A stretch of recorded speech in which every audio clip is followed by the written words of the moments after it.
551. Ngumiti si Lance, sabihin ng totoo, kamakailan lang ay nakatanggap ako ng ilang pagkakataon, at bilang karagdagan, marahil ay pinilit ako ng Panginoon ng lungsod, na nagpasigla sa aking nakatagong lakas sa loob, kaya nagkaroon ako ng maraming epiphanies. No wonder, hindi na ako ang kalaban mo. O Phoenix, hayaan na natin yan para sa araw na ito. Bukas ng hapon magpapatunog pa ako ng plote dito. Kung interesado ka, bumalik ka at pakinggan mo, may naisip akong piece ng musika. Babalik ako at bubuuan ito ngayong gabi, mapapakinggan mo ito bukas. Mabuti. Tumalikod si Lance at lumipad ng walang labis na sigasig kasama si Brianna Phoenix, na maaaring mas malamang na pukawin muli ang pagkagusto ni Brianna Phoenix sa Norwind. Lance. Oo. Tuwang-tuwa si Lance sa loob, napakakapal ng mga bundok at mga ilog, at napakaliwanag ng mga willow.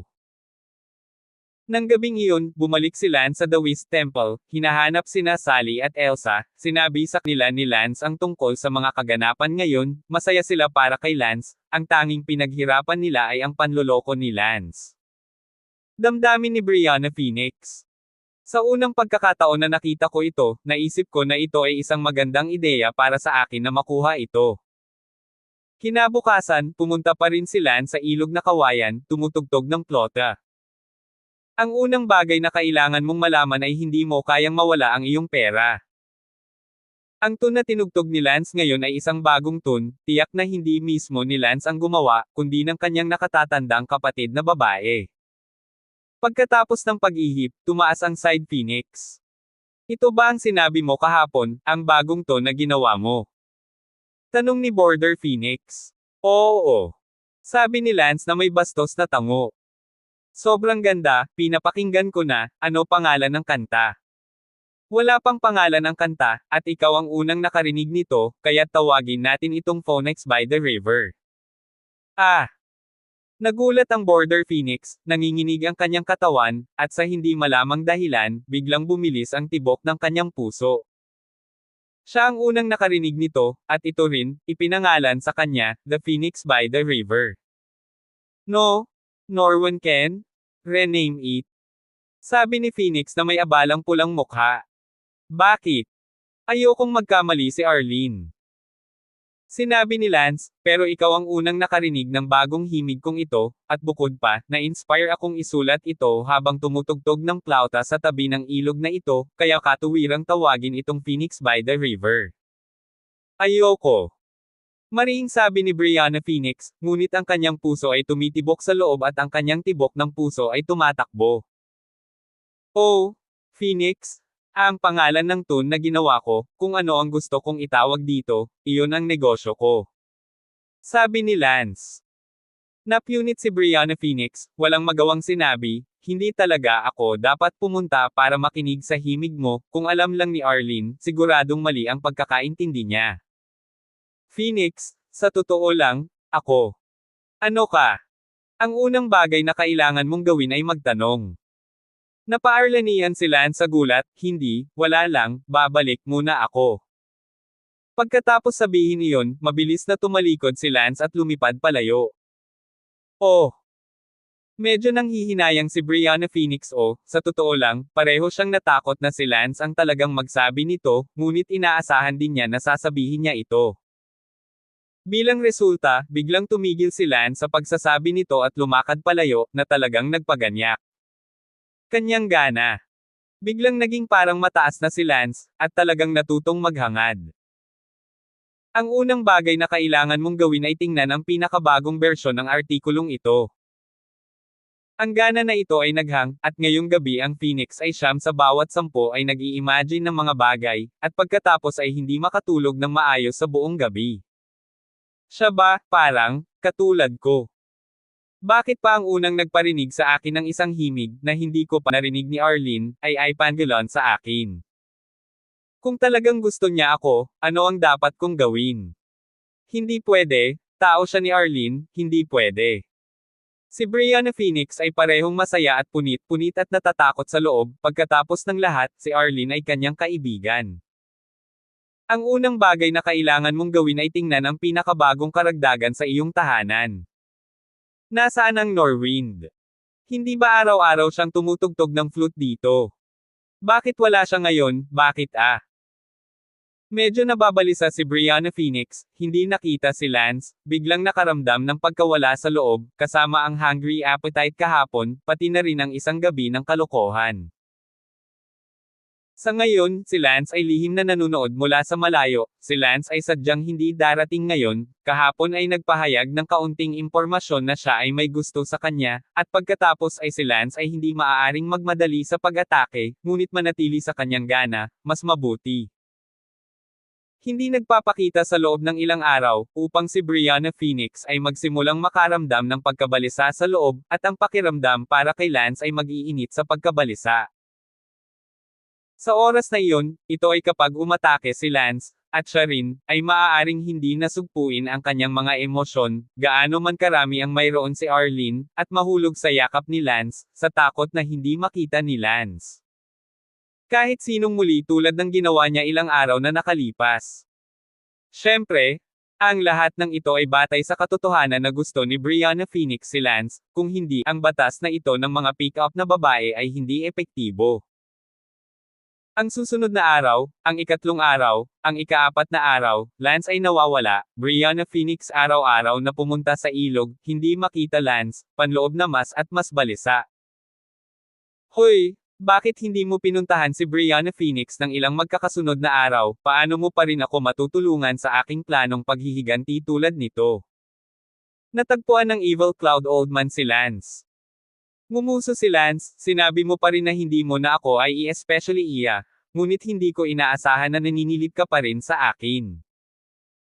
Now is the time for me to ask you, not the time for you to accuse me, so why don't you go find Brianna Phoenix now? Strike the plants while it's hot and make her fall in love with you. The evil malungkot na sabi ng matandang ulap. Si Lance ay medyo nabalisa sa sandaling ito dahil may darating na magpakasal sa anak na babae ng Panginoon ng lungsod ngayon, ang tinatawag na white flag. Wala akong oras ngayon ang araw na ikakasal ang anak na babae ng Panginoon ng lungsod, pupunta ako sa mga tarangkahan ng lungsod at hihintayin ang pagdating ng white flag, pagkatapos, talunin mo siya at itigil ang bagay na ito. Sabi ni Lance. Sinabi ng masamang ulap na matandang lalaki, ipaubaya mo sa akin ang bagay na ito, ako mismo ang pupunta at sisirain ang buong kasalan. Hindi. Gusto kong personal na labanan ang white flag, narinig ko na napakatalino niya, matagal ko na siyang gustong labanan. Dadalhin ko rito ang white flag, maaari mo siyang labanan anong oras, pumunta ka na ngayon sa Brianna Phoenix ng buong puso, pagkatapos mong matapos ito, wala akong pakialam kung kasama mo ang Little the West o ang anak ng City Lord, bahala ka. Tumango si Lance, gayon paman, 5 araw na lang ang natitira. Kung hindi mo inalagaan si Brianna Phoenix, hindi ka magkakaroon ng pagkakataon, hindi alintana kung sino ang papakasalan ng anak na babae ng Panginoong lungsod. Sa hapon, nagtungo si Lance sa maliit na kagubatan ng kawayan sa tabi ng ilog. Norwind. Sa sandaling dumating si Lance, sumigaw ang isang babae, si Brianna Phoenix iyon. Tumalikod si Lance at umalis. Norwan. Lumipad si Brianna Phoenix at hinaranggan ang daan ni Lance.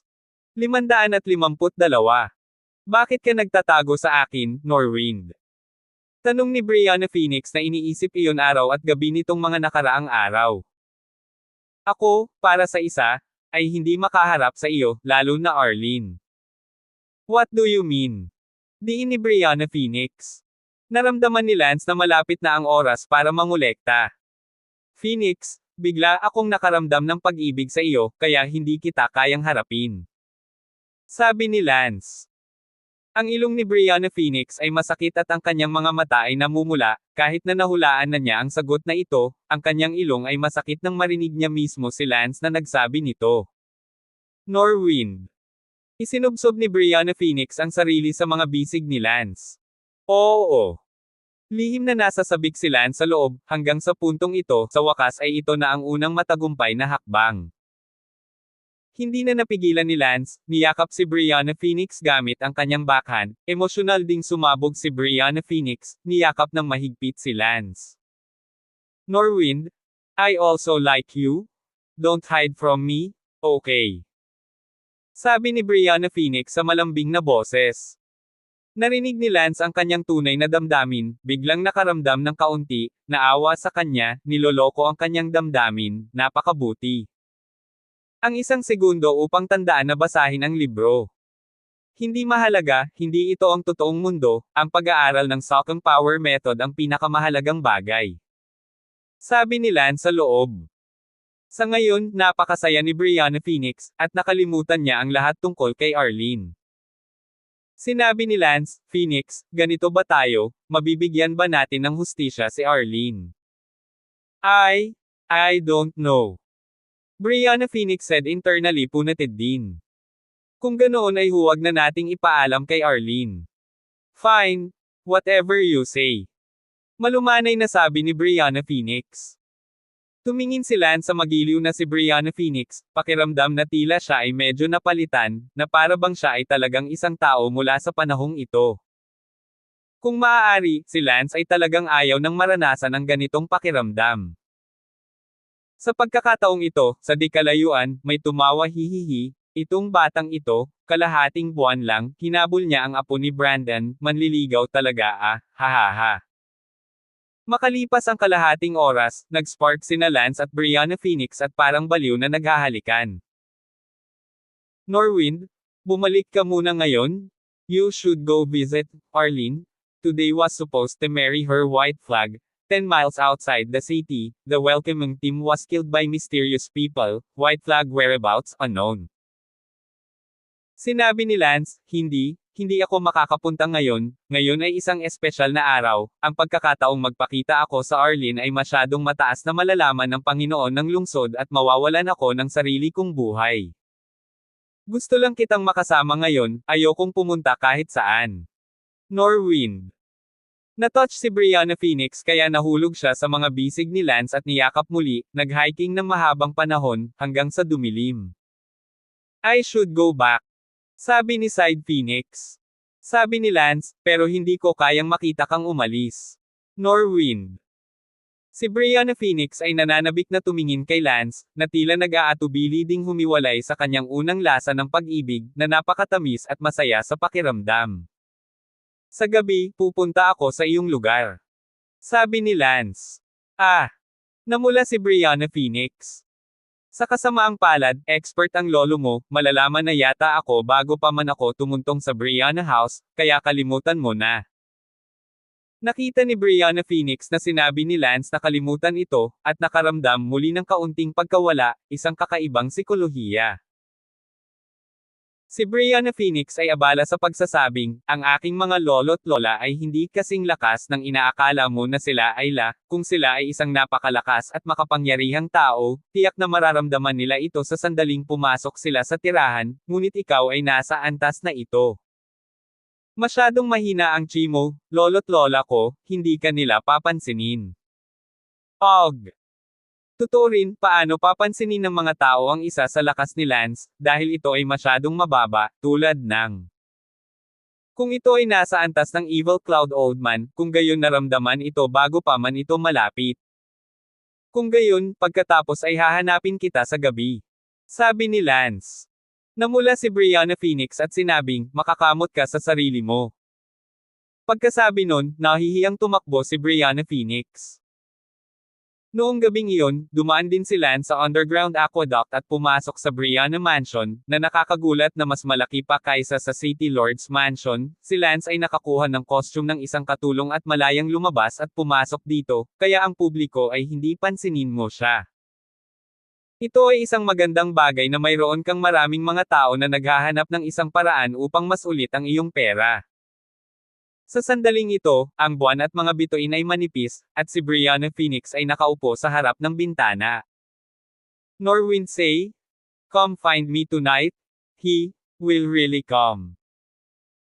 I really want to see him so badly, I'm just missed him for a short hours. Brianna Phoenix blushed imperceptibly. Sa sandaling iyon, narinig ang boses ni Lance sa kanyang likuran, nandito ako, hindi ba? Ganito ang iniisip mo pagkatapos ng ilang oras na hindi nagkita. Norwind. Nahihiya at nagulat si Brianna Phoenix, at pagkatapos ay namula at lumipad sa mga bisig ni Lance. Niyakap din siya ni Lance, naramdaman ni Lance ang tamis, pananabik, at puno ng magandang damdamin ng unang pag-ibig ni Brianna Phoenix. Ang unang bagay na kailangan mong gawin ay upang matiyak na ikaw ay nasa tamang lugar. Ang unang bagay na kailangan mong gawin ay tingnan ang pinakabagong karagdagan sa listahan, na magiging unang bagay na kailangan mong gawin. Sabi ng Brianna Phoenix, Norwind, hindi ka nababalik ah.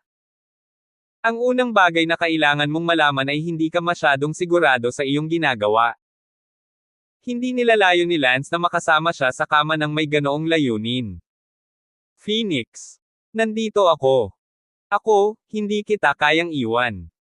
Fool, maaga pa ako bukas. Mahigpit na hinawakan ni Lance si Brianna Phoenix sa kanyang mga bisig, pagkatapos ay hinalikan siya, umatras sa kama habang ginagawa niya iyon, at sa wakas, umatras sa gilid ng kama, bumagsak siya sa makinis na paggalaw, dinudurog si Brianna Phoenix sa ilalim niya, ang katawan ni Brianna Phoenix. Gulo na talaga ang utak.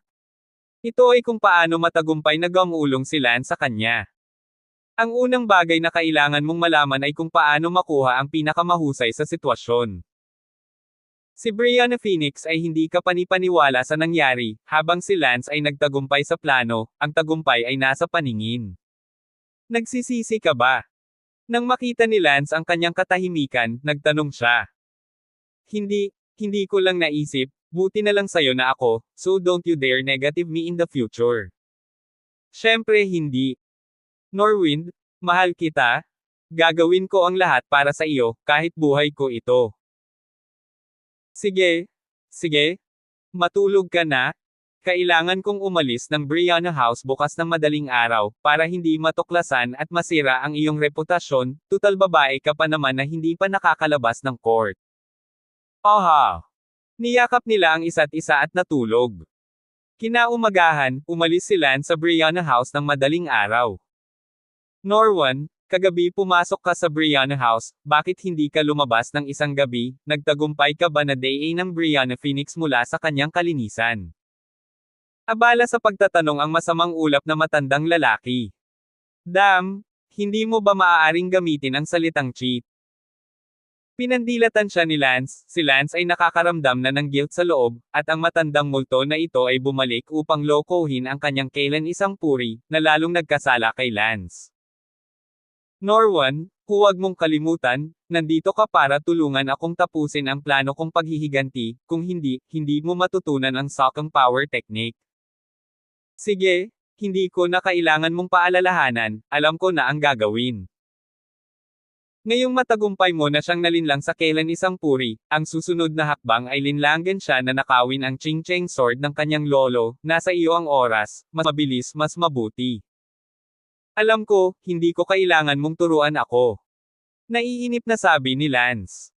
553. Kinabukasan, muling nakipagkita si Lance kay Brianna Phoenix na may konsensya. Sa pagkakataong ito, dadayain ni Lance ang kanyang lolo sa Ching Cheng sword. Si Lance at Brianna Phoenix ay nakaupo sa tabi ng ilog, kasama si Brianna Phoenix na nakasandal sa balikat ni Lance. Tanong ni Lance, Phoenix, narinig ko na ang lolo mo ay may napakagandang espada, na tinatawag na Ching Cheng Treasure Sword.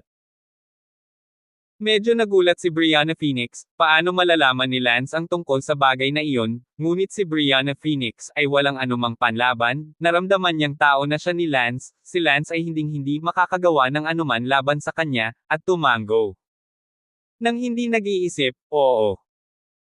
Nako, ngayon ko lang narinig, wala pa akong nakitang espada sa buong buhay ko, at hindi ko alam kung nagkaroon pa ako ng pagkakataong makakita nito, Phoenix, maaari ko bang makita ang ultimate sword ng lolo mo? Hindi inaasahan ni Brianna Phoenix na gagawa ng ganoong kahilingan si Lance. Oh, kung may problema, kalimutan mo na. Hindi, mahigpit na binabantayan ng lolo ko ang espada, hindi ito maipapakita ng lolo ko kahit kanino.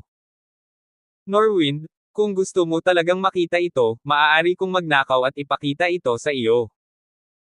Okay, then it's a deal. Ibabalik ko sa'yo kapag tapos na akong tumingin. Ma'am, uuwi ako ngayon at magnakaw, hintayin mo ako. Unang URL me 1/4 Kansyo 8. Net. Good. Go Phoenix. Agad na umuwi si Brianna Phoenix, talagang handa siyang bumalik at nakawin ang espada para ipakita kay Lance. Akala niya ay tiningnan lang talaga ito ni Lance at ibinalik sa kanya, akala niya ay tao na siya ni Lance ngayon, siya handang gawin ang lahat para kay Lance, maging ang kanyang buhay, kaya ganoon din si Lance, naisip niya na lahat ng magkasintahan sa mundo ay ganoon. Og. Malungkot na bumantong hininga si Lance, na ginawa sa kanya ang isang bagay na walang konsensya, ito ay talagang isang masamang pakiramdam. Sa sandaling ito, biglang lumitaw ang matandang lalaki mula sa Evil Cloud. Norwan, good job? Hayaan mo siyang bumalik at magnakaw ng espada ng napakabilis, hahaha. Tinitik-tik mo na naman ako.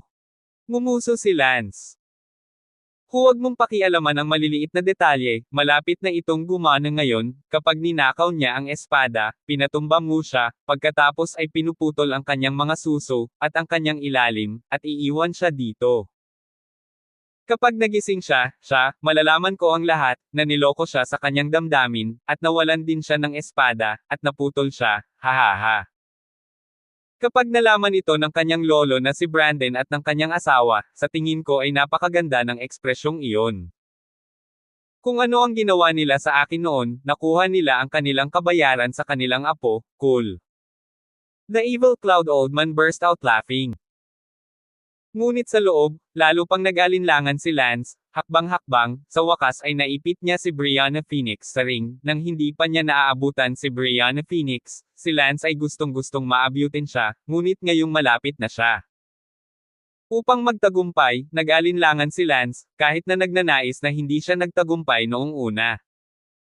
Nakangiting nakakatakot ang matanda habang nagpapakasawa sa pantasya ng napipintong matagumpay na paghihiganti. Tanong ni Lance, handa ka na bang simulan ang pagtuturo sa akin ng Socking Power Technique? Norwan, malapit nang magtagumpay, kaya bakit magmadali, pagkatapos na nakawin ng Side Phoenix ang espada, iyon na ang oras para magtagumpay, kapag nagtagumpay ito, talagang ituturo ko sa iyo ang Socking Power Great Law. Paano ko malalaman na tinutupad mo ang iyong salita, ngayon ay ituro muna sa akin ang simula ng mahusay na batas ng kapangyarihan ng pagsipsip. Sabi ni Lance. Norwan, imposible, hindi ko ito maipapamahagi sa iyo nang hindi naabot ang sandali ng tagumpay, paano kung hindi mo gawin ang sinabi ko? Wala nang mas mahalaga sa akin kaysa sa paghihiganti. The thing is, you have to trust me, the Socking Power is nothing compared to revenge. You're so talented, I was even thinking of simply taking you on as a disciple. Damn! Nagmura si Lance, ang matandang demonyong ito ay medyo tuso, hindi lang niya ito itinuro ng maaga. Anong ibig kong sabihin sa, holy shit? Tanong ng matanda. Tulokohang ratio. Ano na naman ang ibig sabihin ng silly ratio? Masyado na ba akong matanda para intindihin ang mga sinasabi ng mga kabataan ngayon? Napakunot ang noo ng matanda, hindi niya alam ang mga sumpa, wika nga ng ibang panahon kung tutuusin. Sige, oras na para umalis ka. Okay, I'm sure malapit na ang Side Phoenix, kaya magtatago ako sa malapit. Agad na lumipad ang matanda. Wala pang isang oras na naghintay si Lance, tumakbo si Brianna Phoenix, talagang may hawak siyang espada sa kanyang kamay, kahit na ilang metro ang layo niya, nararamdaman ni Lance ang texture ng Ching Ching Treasure Sword, isa talaga itong kakaibang espada. Sa kasamaang palad, ito ay isang bagay lamang sa kamalayan, sa katotohanan ang Tayback ay maaaring matagal nang tumigil sa pag-iral, nawala sa mahabang ilog ng kasaysayan, kahit na ito ay umiiral, ito ay hindi kilala kung kaninong mga kamay ito, bukod pa, ang edad ay masyadong mahaba. Kahit na ipinasa ito hanggang ngayon, wala itong momentum ng taong iyon. Norwind, tingnan mo? Ninakaw ko ang espada ng lolo ko, tingnan mo. Masayang inabot ni Brianna Phoenix ang espada kay Lance. Bahagyang nanginginig ang kamay ni Lance habang kinuha niya ang espada at binunot ito, tanging isang linya ng maliliit na karakter ang nakaukit sa espada, walang espada sa mundo. Nanginginig ang katawan ni Lance nang makita ang apat na salitang ito. My blood-drinking sword. Sa sandaling ito, si Lance ay ganap na hanggal, ang apat na salitang ito, at ang katawan ng espada na ito, si Lance ay pamilyar dito, ito ay ang kanyang blood-drinking sword. Sa Norwind, ano ang sinasabi mo? Ano itong blood-drinking sword mo? Ito ang Ching-Cheng sword ng lolo ko. Naguguluhan na sabi ni Brianna Phoenix. Si Lance ay may pakiramdam ng time and space disorientation sa sandaling ito. Bukod dito, ang puso ni Lance ay lumaki sa walang katapusang pananabik. Parang nakakita ng mahal sa buhay. Napaluha si Lance, hinaplos ang espada at bumulong-bulong, uminom ng dugo, dugo kong iniinom, ikaw talaga ang dugo kong uminom, sa wakas ay nakita na rin kita. Hinaplos ni Lance ang espada, nakaramdam ng pagiging pamilyar, hindi nagkakamali, ito talaga ang blood-drinking sword na ginamit niya sa kanyang nakaraang buhay. Ito ay lamang na pagkatapos ng mga taon ng pagguho, ang texture ay ganap na hindi maihahambing, ngunit ito ang kanyang espada. Norwan, ano ang nangyayari sa iyo? Nag-aalalang tumingin si Brianna Phoenix kay Lance. Phew! Huminga ng malalim si Lance, muling nakita ang espada ng kanyang nakaraang buhay, ang pakiramdam na ito ay parang nakakita ng isang miyembro ng pamilya mula sa kanyang nakaraang buhay, hindi mapatahimik ni Lance ang kanyang puso, kahit na nakakalimutan na ito ay nakalimutan. Lungsod, ang lahat dito ay isang microcosm lamang ng kasaysayan. Ang Ching-Cheng treasure sword na ito, na totoo, ay nakaligtas sa hindi mabilang na taon ng hangin at hamog na nagyelo, at nahulog sa mga kamay ng Wind Lightning sa kanyang nakaraang buhay. Pagkatapos maglakbay ang Wind Lightning sa Earthworld, pumasok siya sa isang memory stone, ngunit sa hindi inaasahan, siya nakita ang espada mula sa hindi mabilang na taon na ang nakalipas. Sa oras na ito, ang espada ay bahagi pa rin ng Ultimate Sword, ngunit sa oras na umabot ito sa mga kamay ni Wind Lightning, ito ay nabura ng hindi mabilang na taon at hindi na ultimate. Sa Norwind, okay ka lang ba? Huminahon ang mood ni Lance at ngumiti, okay lang ako. Magiliw na hinaplos ni Lance ang Ching-Cheng treasure sword at ngumiti, lumalabas na tinawag kang Ching-Cheng treasure sword hindi mabilang na taon na ang nakalipas. 554. Drinking Blood? Ang pangalang ibinigay mismo ni Lance sa espadang iyon, napadpad ito ni Lance sa isang underground abyss na tinatawag na Heaven's Endless Valley, nang si Lance ay nahulog sa Heaven's Endless Valley abyss at muntik nang mamatay, inabot ito ng kalahati. Isang buwan upang makabalik sa ibabaw ng buhay. Nagtanong si Lance, Phoenix, sa paligid ng Forgotten City, mayroon bang lugar na tinatawag na Valley of Heaven's Destruction? Norwan? Ano bang nangyayari sa iyo? Sa unang pagkakataon na nagkita kami ni Arlene sa iyo ay nasa Heavens and Valley. Noong mga oras na iyon, pumunta kami ni Arlene doon para mamites ng python dragon grass at muntik nang mahulog sa kailaliman. Sa kailaliman ng Heavens and Valley, ngunit sa kabutihang palad ay nailigtas mo kami. Nangingig ang katawan ni Lance. Ang Heaven's Extinction Valley kung saan nakita ni Lance ang blood-drinking sword sa kanyang nakaraang buhay ay talagang ang malapit sa Forgotten City na ito. Ano ang ibig sabihin nito? Ibig sabihin, ang Oblivion City na ito ay matagal na noong panahon niya. Oblivion City ay maaaring hindi umiiral na, ngunit ang Heaven's Endless Valley ay hindi na bago, at ang napakalalim na kalaliman na nahuhulog kay Lance sa kanyang nakaraang buhay. Norwan, ano ang nangyayari sa iyo? Nag-aalalang tanong ni Brianna Phoenix, ang mukha ni Lance ay mukhang napakaputla sa sandaling ito, unang nakita ang Ching-Cheng sword na wala sa kontrol, pagkatapos ay pinag-uusapan ang tungkol sa Heavens and Valley na wala sa kontrol. Phew! Huminga ng malalim si Lance at palihim na sinabi, ang Oblivion City na ito ay maaaring ang lungsod sa tabi ng Heaven's Destruction Valley sa kanyang nakaraang buhay, ang maalamat na sinaunang panahon, na biglang nawala sa isang gabi.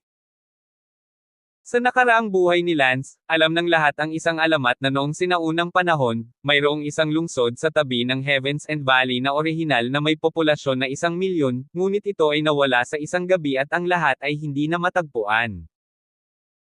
Kaya naman, sa ang nakaraang buhay ni Lance, ang Tianjie Valley ay isang mapanganib na lugar, at madalas na sinasabi ng mga tao na ang valley ay pinagmumultuhan.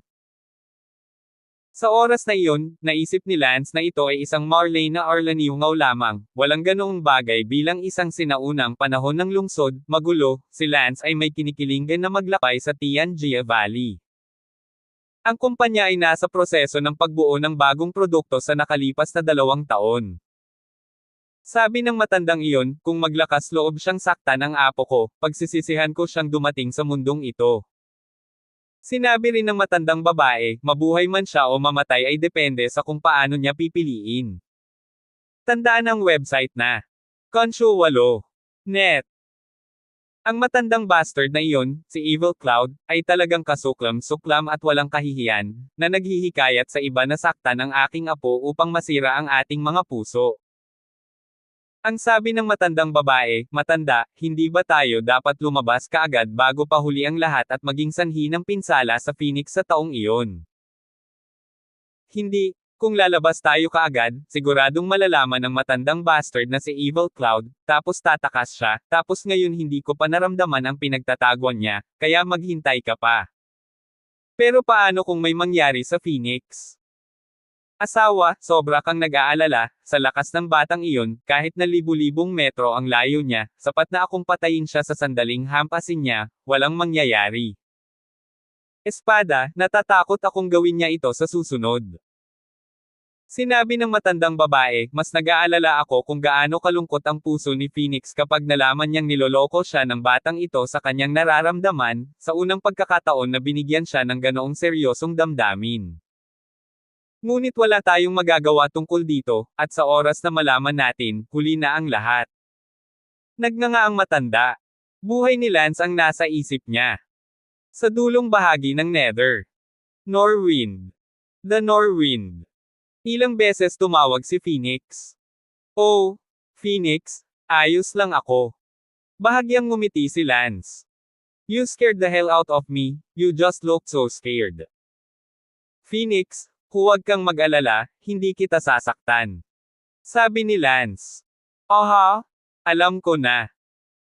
Tiningnan ni Lance ang espada sa kanyang kamay at sa loob-loob na sinabi, uminom ng dugo, bigla ka bang sumulpat dito para tanungin ako, na huwag saktan ang dating amo mo? Oh, huwag kang mag-alala, hindi ko siya sasaktan. Napakalakas ng pagsuso. Paraan, huwag kang mag-abala. Si Lance ay nagkasala at napunit na, ngunit sa ngayon, nakita niya ang espada mula sa kanyang nakaraang buhay, at hindi na niya ito pinag-isipan, nagpas siyang isuko ang kapangyarihang pagsipsip ng dakilang batas. Sa katunayan, kahit na wala ang hitsura ng ang blood-drinking treasure sword, tiyak na hindi ito magagawa ni Lance sa huling sandali. Ibinigay ni Lance ang Ching-Ching treasure sword kay Brianna Phoenix at sinabing, natingnan ko na ito, bawiin mo. Hindi ka natitingin dito. Tanong ni Border Phoenix. Huwag mong tingnan. Ayos lang, saglit lang naman malalaman ni Lolo, mas titignan mo pa at magamit mo sa practice. Hindi. Umiling si Lance. Sige. Biglang sinabi ni Lance, Phoenix, palm. Bakit ka nagpapalm? Napatingin si Brianna Phoenix kay Lance na nagtataka. Mababaw nang umiti si Lance, sumuko si Lance na saktan si Brianna Phoenix, kung gayon ang matandang iyon na may masamang ulap ay tiyak na hindi pa kakawalan si Lance, kaya alam ni Lance na siya ay mamamatay. Hindi bakit, sa madaling salita, palm na. Sabi ni Lance, medyo nalungkot sa hindi malamang dahilan. Sabihin mo sa akin, bakit ka nagpapalm, iniiwan mo ba ako? Sigaw ni Border Phoenix. Phoenix, bumalik ka at umalis ka agad dito. Sabi ni Lance. Ano naman sayo? Ako, hindi na ako mabubuhay, tapusin mo na, sayang. Pumikit si Lance, hindi niya natutunan ang dakilang batas ng kapangyarihan ng pagsipsip, at kahit na ang pakikipagsapalaran ay kailangang tapusin ng maaga. Gayunpaman, walang pinagsisisihan si Lance, hindi lamang para sa kabayanihan sa kanyang puso, kundi pati na rin sa espada ng kanyang dating buhay. Sa sandaling ito, libu-libong metro ang layo, sinabi ng matandang babae na iyon, matanda, ano ang nangyayari, bakit ibinalik ng batang iyon ang espada sa Phoenix, wala siyang ginagawa at nagpapalm.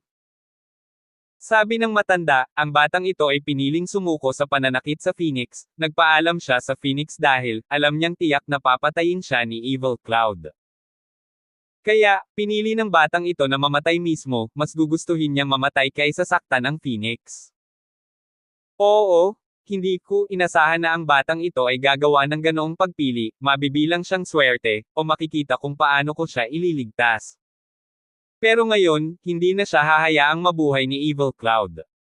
Tiyak, sa di kalayuan, isang matandang lalaki ang lumipad na galit na galit. Norwind, alam mo ba kung ano ang iyong ginagawa? Galit na galit ang masamang ulap na matandang lalaki, at i-record niya ito gamit ang isang memory stone mula sa malayo at ipapadala ito kay Brandon at sa kanyang asawa. Hindi ako sigurado kung paano marami akong gustong makitang ginagawa mo, ngunit hindi ako sigurado kung gaano ko gustong makita kang gawin. Ang pangunahing negosyo ng kumpanya ay ang magbigay ng malawak na hanay ng mga produkto at serbisyo sa mga customer nito, at tulungan silang sulitin ang kanilang mga pagkakataon sa marketplace. Sinabi ni Lance, Senior Evil Cloud, pasensya na, hindi kita matutulungan na matupad ang iyong Hearlin, ikaw mismo ang makakapaghiganti, at hindi ko gusto ang iyong diskarte sa pagsipsip. Bakit? Sigaw ni Evil Cloud. Kasi, ayokong masaktan si Phoenix. 555. You're even faking it with me, you're looking for death. Galit na galit si Evil Cloud. Lumingon si Lance kay Brianna Phoenix at sinabing, Phoenix, it's been a pleasure meeting you, goodbye, I hope the real you is happy. Also, tell Arlene for me, sorry, aalis na ako. Hindi.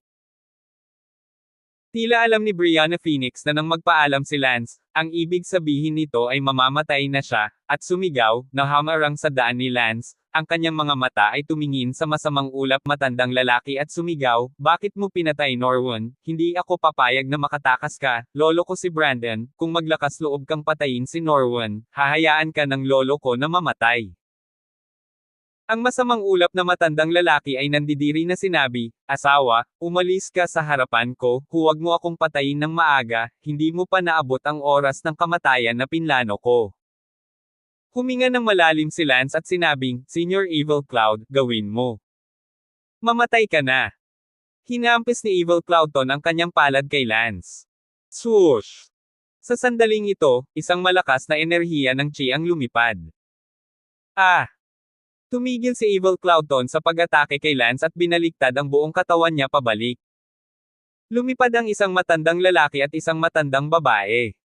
Evil Cloud, long time no see. Sabi ng matandang iyon. Nang makita ito ni Brianna Phoenix, tuwang-tuwa siyang sumigaw, Lolo, Lola, sinusubukan niya tayong patayin. Ang isang segundo upang tandaan na basahin ang libro. Nakita ni Lance ang matandang lalaki at ang matandang babae at tumibok ang kanyang puso, hindi kaya, ito ba ang mga lolo't lola ni Brianna Phoenix? Malapit lang sila, oh my God, buti na lang at pinili kong sumuko sa pananakit sa tagiliran. Phoenix, kung hindi, tiyak na papatayin ako ng mga ito kahit na hindi ako napatay ng masasamang ulap. Mukhang kahit anong piliin ko, hindi ko matutunan ang Sokong Power technique na iyon. Lumipad ang lolo't lola ni Brianna Phoenix at tumayo sa tabi ni Brianna Phoenix. Tumingin ang lolo ni Brianna Phoenix kay Lance at ngumuso, anak, ang lakas ng loob mong linlangin ang apo ko, ay settle ko ang score na ito sa iyo mamaya. Ngumisi din si Lance, Brandon, bagamat hindi ako sumasang-ayon sa Senior Evil Cloud, nakaramdam ako ng matinding paghamak sa iyong mga aksyon noong bata ka pa. Mayroon ka pang lakas ng loob na akusahan akong nilinlang ang iyong apo sa sandaling ito, ako wala akong ginawang masama sa budi ko kahit man lang hanggang sa huling sandali, at kung ano ang ginawa mo kay Evil Cloud Senior noon, gusto mo bang sabihin ko sa apo mo ang tungkol dito? Kahit sino ay maaaring akusahan ako, ngunit wala kang karapatang sabihin iyon niloloko ko ang damdamin ng sinuman. Anak, ayaw kitang kausapin sa ngayon, hintayin mo munang ako na ang bahala kay Evil Cloud, saka ka na magkaroon ng theory mo. Pagkasabi noon, umakyat ang matanda kay Evil Cloud at pinatay ito. Nagkaroon ng kahindek-hindek na tunggalian, ito ay isang napakalakas na tunggalian. Umatake rin ang lola ni Brianna Phoenix, at hindi nagtagal, nag-away silang tatlo sa malayo. Kaya lang, hindi nagtagal ay bumalik na ang lolo't lola ni Brianna Phoenix. Lolo, Lola, nasaan ang matandang masamang tao? Tanong ni Border Phoenix. Nakatakas. Magkasama din kayo, hahayaan siyang makatakas. Itong Evil Cloud, napakagarli niyang tumakas sa Kung Fu, kung hindi, paano pa siya nakaligtas hanggang ngayon, matagal na siyang nawasak natin. Tumingin ang matanda kay Lance at sinabing, bakit ka nakipagkamay kay Evil Cloud para linlangin ang apo ko? Ngumuso si Lance, mas mabuting huwag mo akong kausapin sa ganong tono, o hindi ako magsasabi ng higit sa kalahating salita sa iyo, at kahit na hindi ko piniling gumawa ng anumang bagay na nakakapinsala sa iyong apo, hindi ito nangangahulugan na ako ay nasa sapatos mo ako. Anak, huwag kang makipag-usap. Hindi ka natatakot na barilin kita kapag nagsalita ako. Hahaha, nakakatawa, walang kwenta ang kalokohan mo. Tumalikod si Lance at umalis. Norwind, saan ka pupunta? Hinayla ni Brianna Phoenix si Lance. Brianna Phoenix, I'm sorry. I'm very displeased sa past behavior ng lolo't lola mo, so goodbye. Masyadong tamad si Lance na abalahin pa si Brianna Phoenix, kaya't magpaalam na tayo, matatapos pa rin ang pakikipagsapalaran sa loob ng 2 o 3 araw. Bagamat ito ang Sari Arlene pinili ni Lance, sa huli ay ikinalulungkot niya na hindi niya natutunan ang Sokong Power Method, at naghanda si Lance na bumalik sa dojo upang hanapin sina Seangyan at Elsa. Sandali! Sigaw ng lola ni Brianna Phoenix. Hindi man lang nag-abala si Lance na ibalik ang kanyang ulo. Your name is Norwan? Right? Do you have some misunderstanding about us? Can you tell us? Or at least let us defend ourselves, please.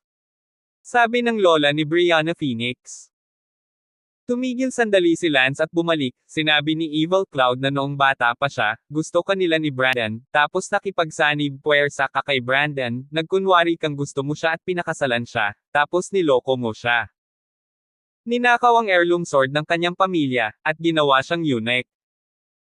Kaya, gusto ni Evil Cloud na harapin ko ang apo mo sa parehong paraan, at kung magtagumpay ako, tuturuan niya ako ng Sokong Power Technique. Tumawa ang lola ni Brianna Phoenix, Norwan, ginamit ka na, kami ng asawa ko, at si Evil Cloud, ay orihinal na magkapatid sa iisang paaralan, at pinagtaksilan ni Evil Cloud ang Master Sect sa pamamagitan ng pagsali sa isang masamang tao na dalubhasa sa pagsasagawa ng kasamaan. Kapangyarihan. Ang aking asawa at ako ay inutusan ng master na linisin ang sekta, kaya nagkakaroon ng away. Upang makapagsanay ng Kung Fu, ang Evil Cloud ay dalubhasa sa paglunok ng mga kaluluwa ng iba at paggamit sa kanila upang magpainit ng kanyang Sari Arlene kaluluwa, kaya ginagawa ang kanyang sarili mas malakas. Kumuha din siya ng isang apprentice na kaparehong produkto niya, at pagkatapos ay minsang pinatay ko ang kanyang apprentice at na-disable ng asawa ko ang male tool ni Evil Cloud. Pwede si Norwind, mali ang sinabi niya sa iyo, itong uri ng matandang bastard na may pumatay ng hindi mabilang na mga tao, na kumuha ng hindi mabilang na mga kaluluwa, at naniniwala ka sa kanya. Ang dahilan kung bakit gusto ni Evil Cloud na saktan mo ang aming apo ay upang sirain ang aming mga isip, pagkatapos ay magkakaroon siya ng pagkakataon na patayin ang isa sa atin, syempre, magagawa natin, rule out the possibility na baka may crush siya sa akin noong flower pa ako sa division. Natigilan si Lance doon. So, kasinungalingan na tinuruan niya rin ako ng Sokong Power Method. Totoo ang Sokong Power Great Law, alam ni Evil Cloud ang Sokong Power Great Law, gayunpaman, hindi kumpleto ang Sokong Power Great Law niya, nang makita ng amo namin na marumi ang puso niya, kaya ang Sokong Power Great Law na itinuro niya sa kanya ay isa lang. Ang pangunahing kabanata. Kahit na tinuruan kanya ng dakilang batas ng kapangyarihang pagsipsip, hindi pa rin ito kumpleto, habang kami ng aking asawa ay magkakaroon lamang ng kumpletong kapangyarihan ng pagsipsip na dakilang batas. Medyo nagsisi si Lance na ngayon lang niya nagawang masaktan ang dalawang ito. Ako ang hindi naintindihan ngayon lang, sorry. Sabi ni Lance, tinitingnan kung kaya pa niyang ayusin ang sitwasyon. Ngumuso ang lolo ni Brianna Phoenix. Pero tumawa ang lola ni Brianna Phoenix, ayos lang, ginamit ka lang, tsaka yung akala mo may samobra na kami kay Evil Cloud kaya hinamak kami ay nagpapakitang matuwid ka sa puso. Bagamat ginamit ka, ginawa mo. You lose yourself hurting my granddaughter at the last minute. At saka, alam mong papatayin ka kapag hindi mo piniling saktan ang apo ko, pero pinili mo pa rin iyon, kaya Norwind, napakabuting binata. Oh! Sabi ni Lance sa kanyang puso, bakit ka mag-abala sa napakaraming salita, sabihin mo lang sa akin kung ituturo ko o hindi ang paraan ng absorbing power. Tila nakita ng lola ni Brianna Phoenix ang iniisip ni Lance at ngumiti, Norwan, sa iyong mga aksyon, pinahahalagahan ko ito, kaya nagpa siya akong ituro sa iyo ang pangunahing kabanata ng Sokong Power Great Law. 556. Salamat po, Lola. Si Brianna Phoenix ay abala sa pasasalamat sa kanya. Natawa ang lola ni Brianna Phoenix, ikaw babae, kahit hindi ko ipasa, natatakot akong ituro mo sa kanya ng palihim ang Sokong Power Method. Inilabas ni Brianna Phoenix ang kanyang dila. Si Lance ay hanggal sa sandaling iyon. Pumunta ako, nagulo para sa kalahating araw, Brianna Phoenix siya ay maaari ding sumipsip ng kapangyarihan mahusay na paraan, kung alam ko, bakit mag-abala, Lance na nalulumbay, Phoenix, umuwi ka muna sa akin, baka sa Arlene umalis ang masamang ulap na iyon at bumalik. Sabi ng lola ni Brianna Phoenix. Paano ang enerhiya ng kurtina? He can do whatever he wants, if he wants to go to the Brianna house, it's up to him. Agad na walang kahihiyang sinabi ni Lance, pupunta ako, matagal ko nang gustong bisitahin ang Brianna house, hahaha. Suit yourself, kapag ready ka na, tuturuan kita ng basic chapter ng Sokong Power Technique. Sabi ng lola ni Brianna Phoenix. Lagi kang maging handa. Sige, alis na tayo. Agad na lumipad ang lolo't lola ni Brianna Phoenix. Napaatras sina Lance at Brianna Phoenix, hinawakan ni Lance ang kamay ni Brianna Phoenix at nagtanong, hindi mo ba ako pinamumuhiin? Hate you for what? I cheated on your Arlene's. A little bit at first, but in the end, you chose to die than hurt me, so I forgive you. Pero, gusto ko lang itanong sayo, Norwind, mahal mo ba talaga ako? Agad na nanumpa si Lance, pag-ibig na walang kapantay, kung hindi kita mahal, bakit mas pipiliin kong patayin kaysa saktan ka? Well, naniniwala ako sa iyo. Kailangang pagsilbihan siya ni Lance ngayon, dahil nasa kanya ang lahat kung matututo siya o hindi ng Sokong Power Technique. Sinabi ni Brianna Phoenix, kung sinabi mong gusto mong matutunan ang Sokong Power Great Law, noon pa sana ay itinuro ko na ito sa iyo. Hehe. Paano ko naman malalaman mo rin ang Sokong Power Great Law, niloko at ginamit ako ng matandang kontrabida na iyon, si Evil Cloud. Sige, huwag na nating pag-usapan ang lalaking iyon, tuturuan kita ng Sokong Power Technique pagbalik ko. Sabi ni Lance, sabi ng lola mo, basic chapter lang ang maituturo niya sa akin, pero paano kung gusto kong matutunan ang lahat? Sabi ni Brianna Phoenix, wala akong magagawa dyan, kasi basic chapter lang din ang alam ko. Bakit? Dahil sa antas ng martial arts ko ngayon, basic chapter lang ang na-practice ko, at matututo lang ako sa bandang huli kapag mas malakas na ako. Kaya naman basic chapter lang ang itinuro sa iyo ng lola ko, at hindi mo na kaya. Para matutunan ang susunod na malaking tagumpay na kabanata. Oh, kaya ganyan. Labis na pinagsisihan ni Lance na, kung ganoon, maaaring hindi na magkaroon ng pagkakataon si Lance na pumasok sa susunod. Kahit na may pagkakataon pa na pumasok sa susunod, gayunpaman, ang Brianna hindi na siya kilala ni Phoenix, at maaaring hindi na pumasok si Lance sa susunod na may anumang uri ng pagkakakilanlan, maaaring isang pangit na tao, o kahit isang pato, isang pulubi. Kaya, kung hindi ka natuto sa pagkakataong ito, halos walang pagkakataon para sa susunod na pagkakataon. Basta, ayos lang ang basic chapter. Sabi ni Lance sa loob. Pagdating sa Brianna residence, matagal na kinausap ng lola ni Brianna Phoenix si Lance, tungkol sa kung sinsero ba siya kay Brianna Phoenix at iba pa. Siyempre, Totoo ang sinabi ni Lance, at makakasama niya ito sa natitirang bahagi ng kanyang buhay sa hinaharap. Labis na nasisiyahan ang lola ni Brianna Phoenix, at iyon ang dahilan kung bakit nagpasya siyang personal na turuan si Lance ng Socom Power Technique. Norwind, now I will start to teach you the basic chapter of the Socom Power Method, but don't blame me for not warning you if the talent is not good enough hindi matututo ang mga tao. General. Matututuhan ito ng mga taong may malakas na talento sa loob ng humigit kumulang 3 araw, nang natutunan ng apo kong babae, si Phoenix, ang Socom Power Method, inabot siya ng 2 araw, mas malakas ang talento ng apo ko, at hindi mo dapat ikumpara sa kanya. Inabot din ako ng 3 maaraw na nag-aaral ako ng Socom Power Technique kasama ang asawa ko noon. Oh, ipasa mo? Kung ako ang hindi matututo, wala akong pinagsisisihan. Sabi ni Lance. Good, makinig kang mabuti sa recipe ngayon. Susunod, nagsimulang ipasa ng lola ni Brianna Phoenix ang mahigit 100 recipe kay Lance, at maingat na ipinaliwanag ang bawat isa sa kanila.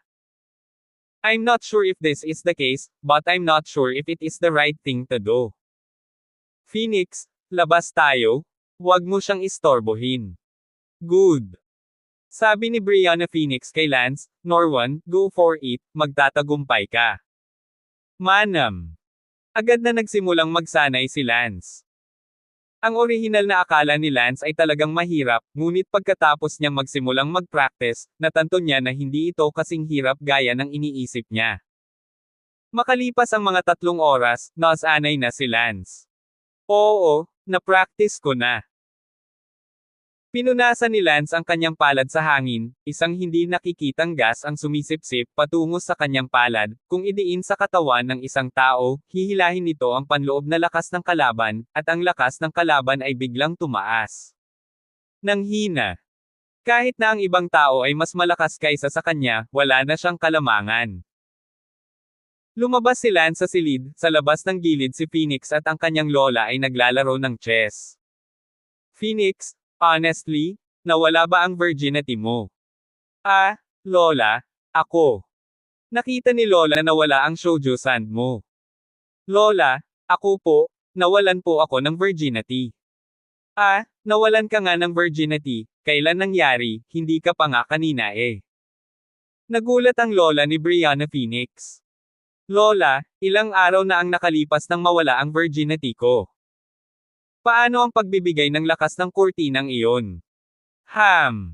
Namula si Brianna Phoenix at ibinaba ang ulo. Naku, ikaw? Pero understandable, matuwid na kabataan, hindi maiiwasang gumawa ng mga bagay na pabigla-bigla, noon bata pa ako, alam mong hindi ganoon kada Arlene pigilan ang mga kabataan. Sana maging mabuti sa iyo si Norwan, itong batang ito, basta. Tulad ng lolo mo sa akin. Itong batang ito, maging mabuti sa iyo si Norwan, itong batang ito. Rin na hindi mo siya minahal ng walang kabuluhan. Branch ya. Nagkataon lang na binuksan ni Lance ang pinto. Norwind, paano ka lalabas? Practice engraving's power great method to be a dramang hindi mapakali sa gitna The first thing you need to do is to take a look at the product and make sure na mayroon kang tamang produkto. Sabi pa ng lola ni Brianna Phoenix, anak, hindi mo akalain na hindi ka makakapag-practice, 3 oras lang tapos hindi ka nag-e-ensayo, kung sigurado kang hindi ka makakapag-practice, wala talagang dapat sayangin. More time. Kaya lang kung hindi ka makapag-practice medyo mahina ang talent mo. Medyo dismayado ang mga mata ng lola ni Brianna Phoenix, sobrang kawawa ang talent, sinundan siya ng apo niya, hindi maghahirap ang kinabukasan, nabuli pa. Direktang sinabi ni Lance, nakapag-practice na ako. Ano? Nagulat si Brianna Phoenix. Norwind kid, ang tagal mo na dyan. Sige, nasanay na talaga ako. Sabi ni Lance. Seryoso. Hindi makapaniwala si Brianna Phoenix. Sabi ng lola ni Brianna Phoenix, totoo man o hindi, malalaman natin kapag sinubukan natin, boy, tingnan mo ang galaw. Ang lola ni Brianna Phoenix ay tumama, ngunit hindi nagpakita ng anumang kapangyarihan. Bang! Ipinaraise ni Lance ang kanyang palad dito, at kasabay nito, ginawa ni Lance ang Sokong Power Technique, sinipsip ang kapangyarihan ng lola ni Brianna Phoenix. 557. Wow! Pakiramdam ni Lance ay parang isang lawa na may walang katapusang kapangyarihan habang si Lola Brianna Phoenix ay sumipsip ng tuloy-tuloy na daloy ng kanyang kapangyarihan sa kanyang katawan, at parang ang katawan ni Lola Brianna Phoenix ay walang katapusang kapangyarihan, si Lance ay sumipsip ng kanyang kapangyarihan sa sobrang kasiyahan. At malalim din nitong pinasigla ang kanyang kaharian habang sinisipsip niya ang kanyang kapangyarihan. Naramdaman ni Lance na medyo lumuluwag ang kanyang martial realm, at tila hindi nagtagal bago siya makahakbang sa hautian. Sa pagkakataong ito, natawa ang lola ni Brianna Phoenix. "Anak, natuto ka na talaga, 3 oras na lang, ginulat mo na talaga ako, matandang babae." Pinahintulutan ng lola ni Brianna Phoenix si Lance na sipsipin ang kanyang kapangyarihan ng hindi lumalaban, kung hindi, magiging imposible para kay Lance na sipsipin siya. Ang pamamaraan ng lakas ng pagsipsip ay mabuti, ngunit ang kabilang partido ay hindi maaaring hayaan kang sumuso ng hindi lumalaban. Binitawan ni Lance ang lola ni Brianna Phoenix sa sandaling nakita niyang magkasya. "Salamat, Senior. Tinatawag pa rin akong Senior." "Ah, salamat, Lola," sabi ni Lance. Namula naman sa hiya ang Brianna Phoenix sa kabila. Ang lola ni Brianna Phoenix ay lubos na nasiyahan kay Lance, 3 oras upang magsanay ng Sokong Power Method, ang pangunawa na ito ay masyadong mataas. Tuwang-tuwa siya, una, natutunan niya ang Sokong Power Method, at pangalawa, nang sipsipin niya lang ang kapangyarihan ng lola ni Brianna Phoenix, lumuwag na ito sa kanyang martial arts realm, at gusto niyang makapasok sa Hautian realm sa loob ng ilang araw. Tandaan ang URL. Khonshu 8. Net. Ang paglalakbay na ito sa Oblivion City ay talagang hindi walang kabuluhan, ito ay napakakasiya siya. Kung siya ay pumasok sa Hautian Realm, kung gayon si Lance ang magiging unang mag-aaral sa Martial Academy na pumasok sa Hautian sa unang semestre. Ay! Sa sandaling ito, isang maid mula sa front door ang pumasok at nagulat, "Miss, may dumating na balita mula sa City Lord's Mansion na bukas, si Arlene ay lalabas ng pavilion, at ang petsa ng kasal nina Arlene at White Flag ay magpapatuloy. Gaya ng dati. Ang unang bagay na kailangan mong malaman ay kung paano matiyak na nakukuha mo ang tamang halaga ng pera." Ang puting bandila ay bumalik sa Citadel. Oh! Nagulat si Lance sa sandaling iyon, hindi ba sinabi ng masamang ulap na iyon na inaresto niya ang puting bandila? Tila nakatakas ang White Flag na iyon, orihinal na gustong labanan ni Lance ang White Flag, kaya naman hini-Arlene ni Lance kay Evil Cloud na arestuhin ang White Flag noon. Ngayong nakatakas na ang White Flag at ikakasal na ang anak ng City Lord bukas gaya ng nakasanayan, maaari ding personal na pumunta si Lance sa City Lord's Palace bukas at magdeklare ng digmaan sa White Flag sa publiko. Bumantong hininga ang lola ni Brianna Phoenix, ang Arlene na iyon, napakaswerte niya, na nagpapakasal sa isang unang henyo sa ilalim ng Art Division, napakabuti kung ang aking apo ay magkakaroon ng ganoong swerte. Sa sandaling ito, tumingin si Brianna Phoenix kay Lance at sinenyasan ang kanyang lola na huminto sa pagsasalita. Awkward na ngumiti ang lola ni Brianna Phoenix at sinabing, "Ay, pasensya na." Ang puso ni Lance ay hindi kumbinsido at sinabi, "Ang unang henyo sa ilalim ng Art Division. Ganyan ba talaga ito, Ka Jose?"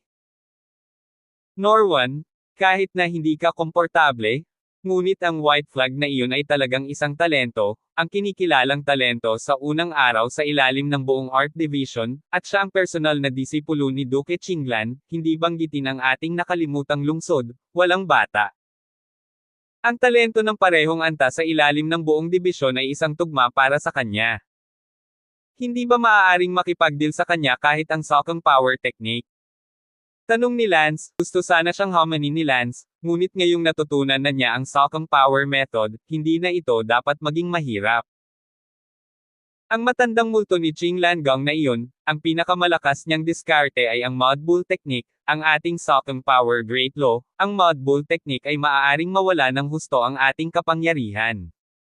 Mud Bull Gong. Nadama ni Lance na sa panahong ito, napakaraming makapangyarihang gawa. Gayunpaman, nagpasya pa rin si Lance na pumunta sa City Lord's Palace bukas at lumaban sa White Flag, kahit na ang Socom Power Technique ay hindi makayanan ang White Flag, ang kakayahan ni Lance ay hindi hihigit sa isang Socom Power Technique, at maging ang Socom Power. Ang pamamaraan ay sino mang gumamit nito, kung ang isang pangkaraniwan na tao ay gumamit ng pamamaraan ng kapangyarihan ng pagsipsip, kung gayon ito ay karapat-dapat na makitungo sa isang taong karaniwan din.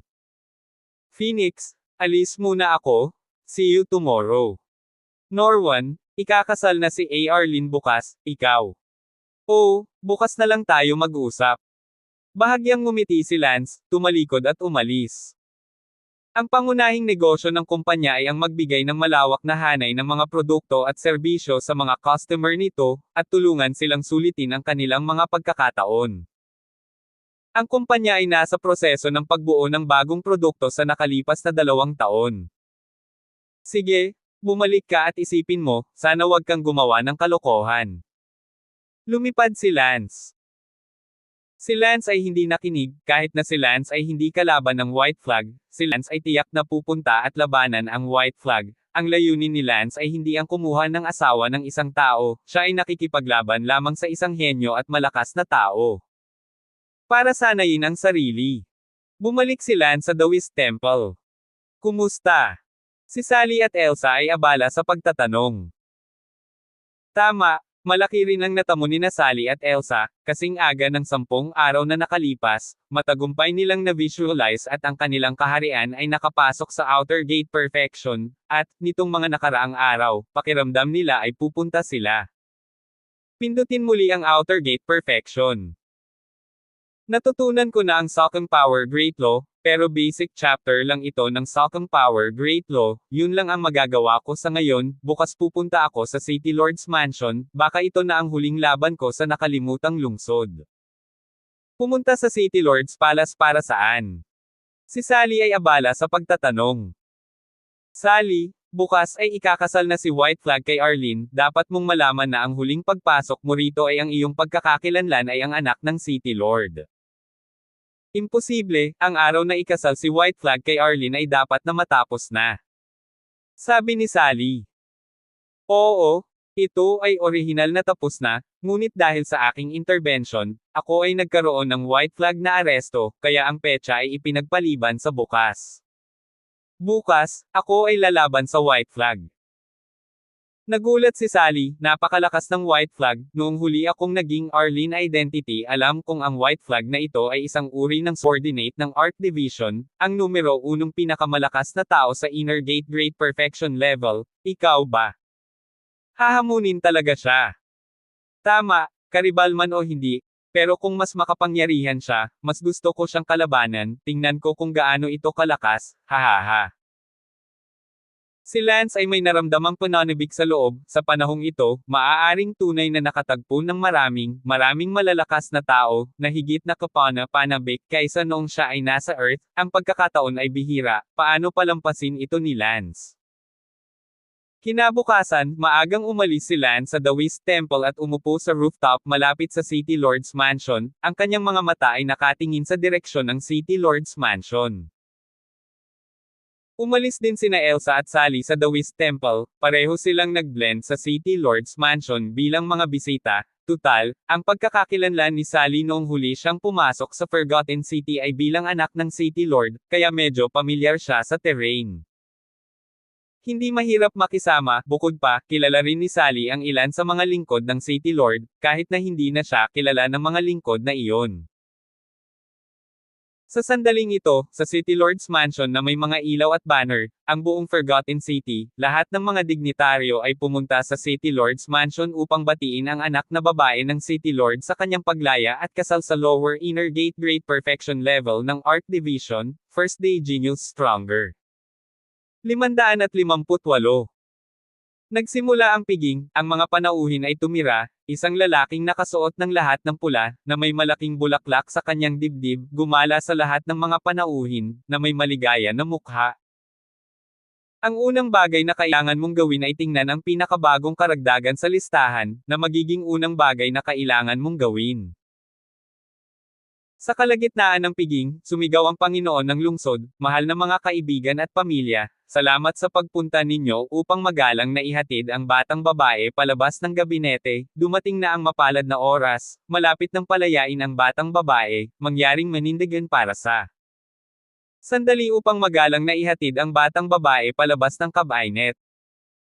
Tumayo ang lahat, at sa ibabaw ng palasyo, inilabas ang isang babaeng nakasuot ng pulang scarf, habang sa labas ng palasyo, nakahanda nang umalis ang isang welcoming team, naghihintay lamang sa pagpasok ng nobya sa karwahe.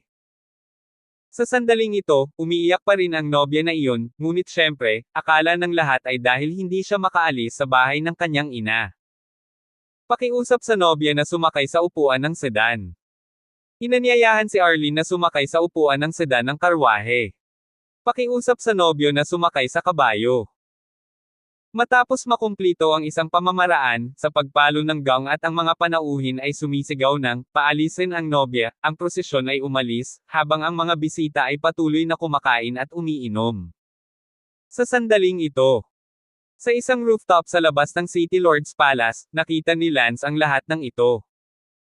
Malapit na, handa na. Isang segundo upang tandaan na basahin ang libro. Lumipad palabas si Lance at sa pagitan ng ilang paglukso, lumipad siya sa bubong ng pangunahing tarangkahan ng lungsod. Swoosh!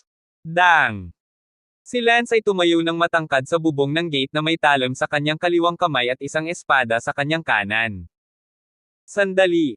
Sigaw ni Lance. Sabay-sabay na napatingin ang lahat sa bubong ng gate. Wow! Nang makita ang isang gwapong lalaki na nakatayo doon na may espada sa isang kamay at espada sa kabilang kamay, isang sigaw ng wow ang narinig. Nang makita ng Panginoon ng lungsod ang lakas ng kurtina, kumunot ang kanyang mga kilay habang may galit na tingin sa kanyang mukha. At sa guest table, tinapakan din ni Brianna Phoenix ang paa niya. Ang nobya na nakaupo sa palanquin ay biglang itinaas ang kurtina, nakita si Lance, at umiyak ng husto. Ang unang bagay na kailangan mong gawin ay tingnan ang pinakabagong karagdagan sa pinakabagong edisyon ng pinakabagong edisyon. Sa di kalayuan, isang matandang babae ang nagsabi, sa wakas ay mauubos na ang kortina, sayang, basta. Dahil hinahanap niya ang kanyang Sari Arlene kamatayan, hayaan mo siya, hindi ako gagawa ng paraan upang iligtas siya, at dahil pinili niyang lumabas, ibig sabihin ay pinili niyang iwanan ang Phoenix. Sumunod na isang matandang lalaki sabi sa kanya. Ano ka? Galit na galit ang lalaking nakasakay sa isang kabayo sa harap ng prosesyon ng pagtanggap, ang white flag, ngayon ang kanyang malaking araw, at may lumabas para manggulo. Itinaas ni Lance ang kanyang kutsilyo at espada at sinabing, White flag, kung gusto mong pakasalan si Arlene ngayon, pagkatapos ay pakisuyo ang aking bangkay, o kung hindi, iwanan mo ang iyong bangkay. Wow! Challenging white flag. Naghiyawan ang mga tao. Hinahanap mo si kamatayan. Baka sa mukha ni white flag ang galit na galit. Nang walang sabi-sabi, pinutol ito ni Lance gamit ang isang hiwa. Swoosh! Napunit ng saber ang kabayo sa ilalim ng white flag, at ang white flag ay tumalon sa hangin ng sabay-sabay. Sa pamamagitan ng isang espada, nagulat ang langit at lupa. Itinakip ng white flag ang kanyang espada sa gitna ng hangin, kumislap ang malamig na liwanag, at ang talas ng kanyang hininga ay parang kamatayan na dumiretso sa puso ni Lance. Si Lance ay pinawisan ng malamig, kitang-kita na ang lakas ng white flag ay nagpang-inig kay Lance. Hindi nagatubili si Lance na isagawa ang Ghost Will Determination, nawala ang kanyang katawan sa isang kisap mata, at ang buong bubong kung saan nakatayo si Lance ay biglang. Ang lahat ng ito ay bumagsak, mga durog na bato at mga labi na lumilipad kung saan-saan. Wowza! Sigaw ng karamihan, karapat-dapat sa maalamat na white flag. Ang kilabot sa puso ni Lance sa sandaling ito ay hindi masabi, tunay na isang espada, nagulat ang langit at lupa, tumakbo lang siya ng mabilis kung hindi dahil sa Ghost Will Duel, patay na sana siya sa kanyang espada sa sandaling iyon. Hindi man lang maintindihan ni Lance kung paano nasanay ang kapangyarihan ng kanyang espada, tila si Lance ay maaari pa ring umunlad sa napakaraming lugar, martial arts, talagang walang limitasyon. Si Lance ay talagang hindi pa rin maabot ang antas na ito gamit ang espada ng White Flag na iyon ngayon, na nagbigay kay Lance ng pakiramdam na nahihiya sa kanyang sarili, at masasabi lamang na napakaraming malalakas na lalaki at mga henyo sa sinaunang panahon na ito, at si Lance ay napakalayo pa rin sa mga henyo sa panahong ito kumpara sa isang ito. Gayunpaman, kapag mas malakas ang puting bandila, mas nasasabik si Lance, dahil sa mga mata ni Lance siya ay isang bagay na dapat gawin, hindi isang bagay upang talunin, at sa ilusyon na mundong ito, kailangan ni Lance ng isang malakas na kalaban, hindi isang Spike. Medyo magulo ang buhok ni Lance habang nakatayo siya sa lupa, ang puting bandila sa himpapawid na may mahigpit na tingin. Isang galaw lang iyon, at si Lance ay nagkaroon ng pakiramdam ng kawalan ng kapangyarihan. Bagamat natutunan niya ang Sokong Power Technique, hindi siya makalapit, kaya wala itong silbi. At saka, nakikinig sa lola ni Brianna Phoenix, na nagsabing alam pa rin ni White Flag kung paano gumawa ng Mud Ox Kung Fu, hindi siya natatakot sa kanyang Sokong Power Method, kaya paano pa gagawin ang laban na ito? Uminom. Sigaw ni Lance, muling ibinato ang Ghost Will Determination, ang buong katawan niya ay bumaril patungo sa White Flag. Kasabay nito, ang sable at espada sa kanyang kamay, ay agad na nagsanib. Ang sable at espada ay pinagsama. The Killer Lane God Saber Technique. Ang Dragon Descending Sword Technique. Inilabas ni Lance ang kanyang pinakamalakas na hakbang. Kung ito man ay ang God Killer Lane Blade o ang Dragon Descending Sword Technique, pareho silang tatlo sa isa at nagawa ito ni Lance sa sukdulan. Nang makita ni Bai Chi ang pagkilos ni Lance, bahagyang nagulat ang kanyang mukha. Swoosh! Ang White Flag ay muling tumama gamit ang espada ay tila nagtataglay ng walang kapantay na kapangyarihan, at ang buong hangin ay umaalon habang ito ay lumabas. Buzz! Boom! Dalawang matinding pamatay na aura sa langit ang binomba ng magkasama. Kakakaka! Sa ilang sandali, tila mahirap sabihin ang pagkakaiba, ngunit ang isang seryosong tingin ay pakita na ang mukha ni White Flag ay medyo nakarelax, habang si Lance ay naramdaman na nililinas niya ang kanyang sarili. Biglang sumabog ang mga ugat sa mga kamay ni White Flag, at ang napakalaking kapangyarihan ay muling lumabas sa kanyang katawan. Boom! Biglang napaatras si Lance at ang kanyang katawan ay sumugod sa lupa ng pabaliktad. Gayunpaman, hindi sumabog si Lance sa lupa, at napanatili pa rin niya ang kanyang sarili sa lupa, na nangangahulugang medyo malakas pa rin si Lance, at lahat ay nagulat sa lakas ni Lance. Alam mo, si Lance ay hindi kahit na mula sa panahong ito, ngunit nagawa niyang labanan ang mga henyo sa panahong ito. Bagamat matatag na nakatayo si Lance, nanginginig siya sa buong katawan, at ngayon ay dumaranas ng malaking pinsala sa loob mula sa reflux ng kanyang mga meridian. Tumingin si Lance kay Bai Chi, ngunit hindi siya mukhang talunan, medyo humigpit lang ang kanyang hininga, iyon lang. Medyo nagulat din si Bai Chi sa loob, itong Oblivion City ay talagang may makakalaban sa kanya. Masyadong pervert. Sabi ni Lance sa loob. Si Lance ay nahulog sa isang hindi magandang posisyon sa harap ng mga mata ng lahat, ngunit si Lance ay hindi nakaramdam ng kahihiyan dahil ito ay isang lugar na para sa pagsasanay, at kung si Lance ay pumangalawa sa White Flag sa isang solong galaw, kung gayon paano maaaring magsalita si Lance tungkol sa pagsasanay. Bukod dito, ito ang memorya ng mundo noong sinaunang panahon, ang mga henyo dito ay malayong maihahambing sa mga nasa panahon ng Earth, at maging ang kontinente kung saan naroon si Lance sa kanyang nakaraang buhay ay malayong maabot ang martial strength nito. Sinaunang mundo, maliban kung ito ang sentrong lupain ng kanyang nakaraang buhay. 559. Siya ay dumating upang agawin ang kasal ngayon, ngunit sa sandaling ito ay hindi niya kayang talunin ang puting bandila, at sa totoo lang, ito ay medyo tulad ng pagpapanggap na hindi maihambing.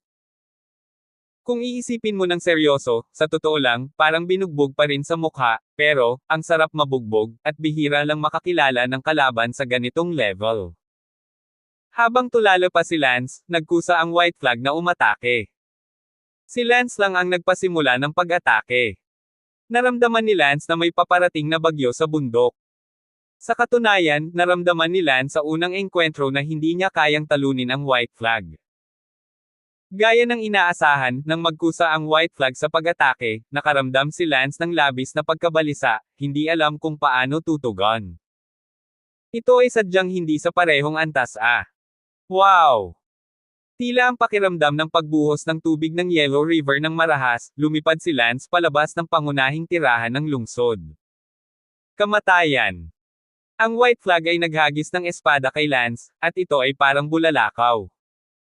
Si Lance ay muling nagsagawa ng Ghost Will Determination, iniiwasan ang nakamamatay na espada. Ang unang website na Concho 8. Net. Sa sandaling ito, sa gitna ng mga panauhin, isang lalaki ang tumawa, Lance, susubukan ko, ayaw kong palampasin ang magandang pagkakataon para magsanay. Tumibok ang puso ni Lance, ang kanyang pagkakakilanlan dito ay anarhiya ng kortina, at may nakakilala sa kanyang tunay na pagkakakilanlan. Ngunit hindi nakakagulat, ginawa niya ang Killer Lane Blade Technique. Pinatay ng isang lalaki ang puting bandila sa kalangitan. Alam ni Lance sa isang sulyap sa paggalaw na iyon na si Yang Yijan iyon. Si Yang Yijan ay hindi bababa sa pangalawa sa pinakamalakas sa Martial Arts Academy Freshman Competition, at gusto niyang magsanay sa white flag upang magdagdag ng ilang karanasan sa martial arts. Sino ka na naman? Galit na tumingin si white flag kay Yang Yijan. Sinabi ni Yang Yijan, ang pangalan ko ay Yang Yijan, sa aking bayan, kapag nakikipaglaban ako sa isang kalaban sa parehong antas, kadalasan ay gumagawa lamang ako ng isang espada. Gustong tumawa ni Lance, si Yang Yijan ay masyadong ignorante sa kanyang sarili at gumawa lamang ng isang espada, ang kanyang bibig ay humihip na parang isang malaking puki. Gaya ng inaasahan, ang puting bandila ay isang hampas lamang ng palad sa hangin, hindi man lang nagkaroon ng pagkakataon si Yang Yijan na hampasin ang kanyang espada, at biglang nawalan ng kulay ang kanyang katawan, biglang nag-contract ang kanyang mga mag-aaral, at lumutang pababa ang kanyang katawan. Mula sa himpapawid, at sa sandaling siya ay nahulog, sinabi niya ang ilang mga salita na hindi makapaniwala sa kanyang bibig, paano ito? Malakas. At pagkatapos, ganap na patay. Muling tumingin si White Flag kay Lance, ngunit nawala na si Lance. Hindi nakakas mag-isa si Lance, binalak niyang labanan ang White Flag hanggang kamatayan ngayon, at kung mamatay siya, lalabas siya sa Oblivion City, na halos tapos na. Gayunpaman, bigla siyang hinawakan ng lola ni Brianna Phoenix. Pakawalan mo ako. Norwan, sinabi ko na sa'yo na huwag kang sumama, pero kailangan mong sumama, sa simula ay hindi ako makakilos para iligtas ka, ngunit sa nakita kong ang iyong talento ay nakakagulat na lumampas sa aking inaasahan, at nagawa mong lumaban sa white flag para sa napakaraming round, gumawa ako ng hakbang para iligtas ka. Kung mamatay ka, sayang at malungkot ang Phoenix ko.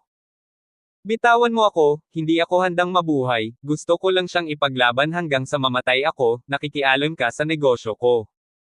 Medyo nagalit si Lance. Sa iyo, hindi ka karapat-dapat na labanan siya hanggang kamatayan, ang Panginoon ng White Flag, kahit ang matanda at ako ay hindi makakatalo sa kanya sa kalahating kamay, kaya bakit mo hinahanap ang kamatayan?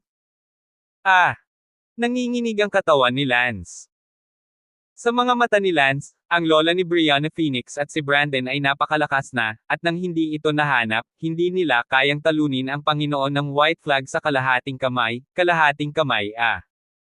Hindi nakakagulat na napakalakas ng White Flag. Talagang kinasusuklaman ni Lance na ipanganak sa panahong ito sa loob. Gayunpaman, kung si Lance ay tunay na ipinanganak sa panahong ito, tiyak na wala siya nito. Pagkatapos ng lahat, ang sinaunang panahon na ito, napakaraming tao na mas henyo kaysa kay Lance, kahit ang puting bandila, sa panahong ito ay hindi ang napakahusay na uri, kabilang lamang sa pinakamataas na henyo ng isang maliit na lugar. Nahuli ng lola ni Brianna Phoenix si Lance pabalik sa tirahan ng Brianna. Naghihintay na doon ang lolo ni Brianna Phoenix. Bakit iligtas siya? Sabi ng lolo ni Brianna Phoenix. Sinabi ni Romana, lola ni Brianna Phoenix, matanda, kailangan kong sabihin na ang sa Norwind ay lumampas sa ating imahinasyon, hindi siya hanggang sa antas ng White Flag, ngunit medyo malapit pa rin siya, medyo nakakalungkot na namatay siya. Ganito. Walang sinabi si Brandon, ito ay isang palihim na pagkilala, si Lance ay nakipaglaban sa White Flag ngayon, at bagamat siya ay natalo ng malungkot, nakikita ng lahat na si Lance ay hindi rin mahina. Ang talento at lakas ni Norwin ay hindi bababa sa mas malakas kaysa sa unang gwardya sa ilalim ng City Lord. Sabi ni Romana. Bumantong hininga si Brandon, hindi naman totoo iyon, kay Walter na lubos kong inaasam-asam. Sa tingin ko, mas malakas si Norwin kaysa kay Walter. Sinabi ni Lance, sige, kayong dalawa, huwag kayong magtalo, ang unang gwardya ng City Lord na si Walter, ay pinatay ko. Pinatay ko ang lahat ng tao, sino sa tingin ninyo ang mas malakas? Ah, pinatay mo ba si Walter? Oo, pinatay ko. Tumawa si Romana, hahaha, Norwin Depi, parang tama lang na iligtas kita, isa ka talagang mahuhubog na talento, sayang naman na kailangan mo talagang mamatay. At sanayin ka sa isang malakas na tao, ano sa palagay mo? Bumantong hininga si Lance, sa kasamaang palad, wala ng oras. Ang huling 2 araw na lang ang natitira sa pakikipagsapalaran ng Oblivion City, na nangangahulugan na bukas ng gabi, lahat ay lalabas sa Oblivion City. At itong Oblivion City, bumalik ito sa 0, na parang natapos ng tumugtog ang video. Wala ng oras. Bakit wala ng oras, nagsisimula pa lang ang buhay mo. Huwag kang mag-alala, napakahusay ng iyong talento, gusto ka naming kunin bilang isang apprentice at patatagin ka. Ang matandang babae siniguro niya na gusto niyang patatagin si Lance. Una, si Lance ay talagang mag-a-Arlene at karapat-dapat sa kanilang pagsasanay, at pangalawa, umaasa siya na pakikitunguhan ni Lance ang kanilang apo. Oh! Tumawa ng mapait si Lance, hindi naman sa panahong ito. Anong pinagtatawanan mo? 2 senior, kung gusto mo talaga akong sanayin, bakit hindi mo ako turuan ng Great Success Chapter ng Sokong Power Technique para makabalik ako sa White Flag para sa isa pang laban? Hindi mo talaga matututunan ang kabanata ng dodging ngayon. Matutunan mo man o hindi, paano mo malalaman kung hindi mo susubukan? Nag-alinlangan si Romana at sinabing, okay, pwede kitang ituro sa dodging chapter, pero may kondisyon ako. Pakisabi.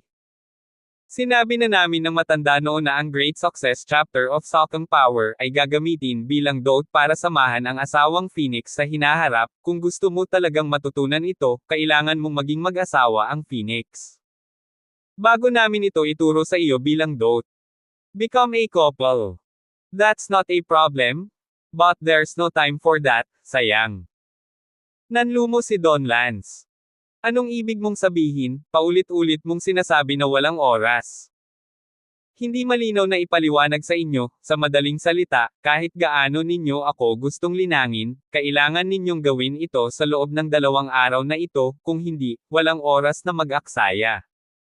Kung kaya ninyo akong linangin sa loob ng 2 araw, pagkatapos ay ginagarantiyahan ko na sa hinaharap, ako ay magiging tapat sa Phoenix sa natitirang bahagi ng aking buhay, papakasalan siya, at magkakaanak sa kanya. Ang garantiyang ito ni Lance ay natural na kasinungalingan sa kanila, wala sa kanila ang mula sa parehong panahon, bukod pa, namatay na rin sila sa hindi kilalang bilang ng mga taon na ang nakakaraan, kahit alikabok ay hindi natitira, ang tanging natitira na lang sa kanila ay ang mga alaalang naitala bago sila isinilang, paulit-ulit na nagre-replay sa kanila. 506 na po. Fine. Gusto kong malaman kung bakit gusto mo sa loob ng 2 araw, ang Sokong Kung Fu Dacheng Chapter, ituturo ko sa'yo ngayon. Pero huwag mo akong sisihin sa pagiging iskandalo, imposibleng matuto ka. Matuto ka. Sa iyong kasalukuyang larangan ng martial arts, huwag mong hiyain ang iyong sarili sa pagkabigong matutunan ito mamaya. Sabi ni Romana. Paano mo malalaman kung hindi mo susubukan? Ang layunin ni Lance ay hindi matuto, ngunit tandaan na kahit hindi niya ito natutunan ngayon, matututuhan niya ito pagtapos niyang lisanin ang Oblivion City, kung hindi. Hindi siya magkakaroon ng pagkakataon.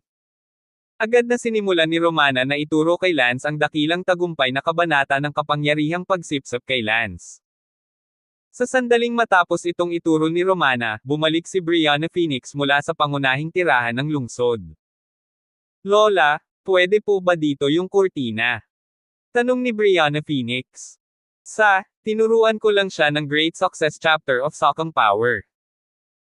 Nakita ni Brianna Phoenix si Lance sa isang sulyap, sinunggaban siya at sinabing, tinakot mo ako hanggang sa mamatay.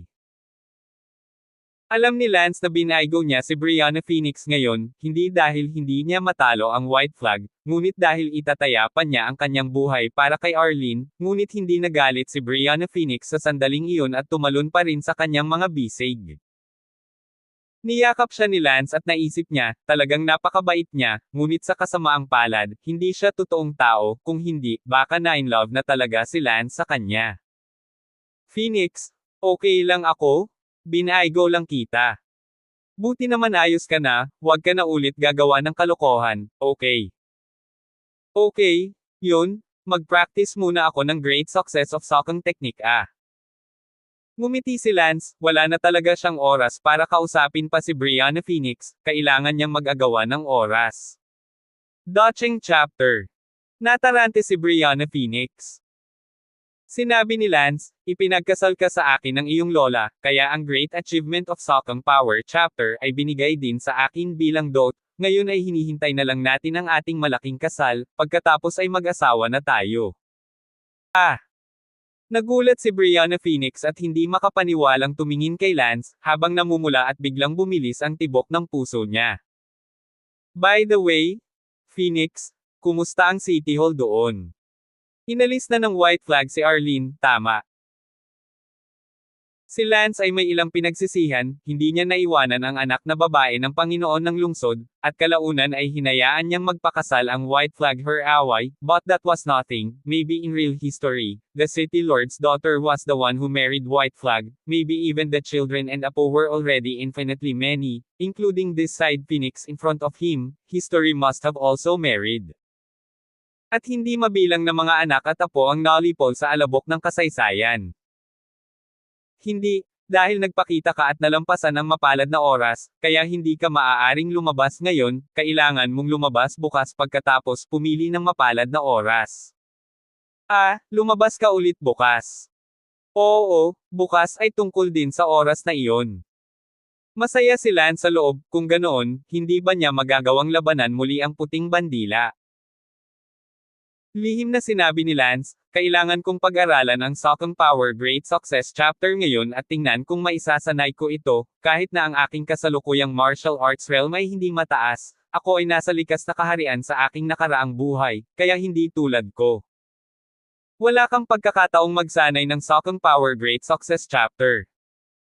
Ang kapangyarihan ng Great Success Chapter ay tiyak na iba sa Basic Chapter, kaya malamang na mas malamang na manalo sa isang labanan laban sa White Flag pagkatapos ng pagsasanay nito. Phoenix, hindi kita makakausap ngayon magpa-practice ako ng Dodging Chapter. Well, cheer up. Inaasahan din ito ni Brianna Phoenix, hindi alam kung masanay si Lance. Agad na naging puspusan si Lance, napakalakas ng kanyang hangarin sa pakikipaglaban sa sandaling ito, gusto lang niyang magkaroon ng perpektong pagtatapos at talunin ang puting bandila bago niya tapusin ang pakikipagsapalaran sa Forgotten City. Siyempre, ang white flag ay hindi ang pinakahenyo na pag-iral sa sinaunang panahon na ito ang unang araw ng Inner Gate sa ilalim ng Art Division, gaano kalaki itong Art Division, who knows, marahil ito ay isang maliit na sulok lamang nito. Mundo. Sa nakaraang buhay ni Lance, kung pag-uusapan natin ang tungkol sa henyo, tiyak na mas mataas ito kaysa sa puting bandilang ito, naabot ni Lance ang likas na langit sa parehong edad sa kanyang nakaraang buhay.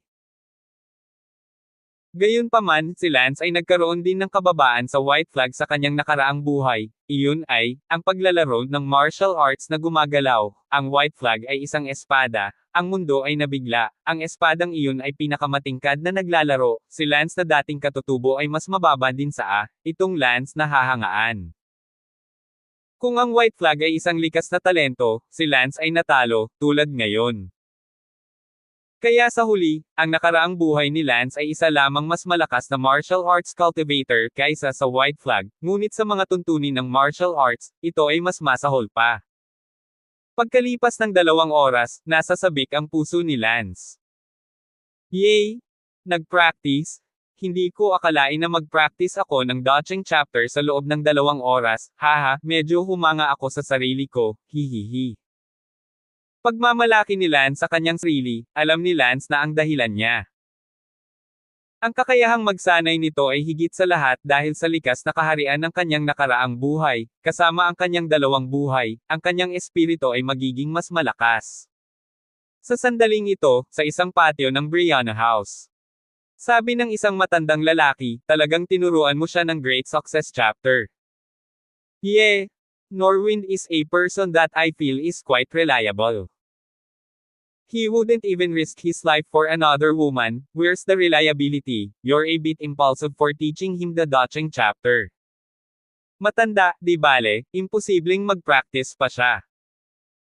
Totoo yan, noong nasa Master's Date tayo, noong tinuruan tayo ni Master ng Sokong Power Technique, inabot kami ng 10 araw at gabi para mag-practice. At that time, nasa Bongtian level na kami, katumbas ng innate. Antas. Oo, dahil si Norwan ay may napakalaking puso at laging iniisip na kaya niya ito, ituro natin sa kanya para kapag alam niyang hindi niya ito ma-practice, ma-frustrate ang pride niya at makapagpigil siya. Sa hinaharap, makakabuti rin ito para sa kanya, kung hindi man ay masyadong ligaw ang kanyang puso. Sa sandaling ito, pumasok si Lance mula sa labas. Parehong tumingin sina Romana at Brandon kay Lance. Ngumiti si Romana, sa Norwind, kumusta ang pakiramdam mo? Okay naman ang pakiramdam. Sinabi ni Romana, sa Norwind, alam mo ba kung bakit tinuruan pa rin kita kahit alam kong hindi ka makakapag-practice? Dahil nakikita kong medyo nagiging ligaw ka na sa puso, kailangan mong matamaan at pagkatapos ay maghari. Sa iyong sarili, ito ay mabuti para sa iyong hinaharap na paglilinang. Ngayon, 2 oras ka nang nagsisikap at marahil ay hindi mo pa nahawakan ang pinto, sa wakas ay alam mo na hindi lahat ng bagay ay magagawa mo, hindi magandang magtanim kung ang iyong puso ay masyadong mabilis. Nagsalubong ang mga kilay ni Lance, naisip siguro ng matandang babae na ito na naubusan si Lance sa loob ng 2 oras, hindi pa niya nahawakan ang pinto.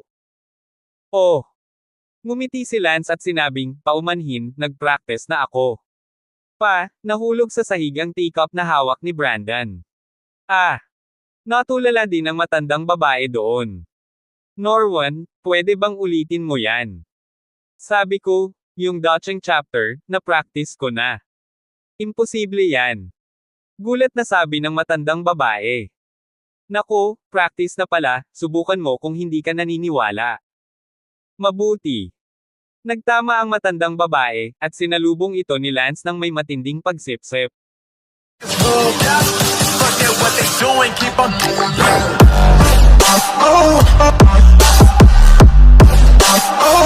that.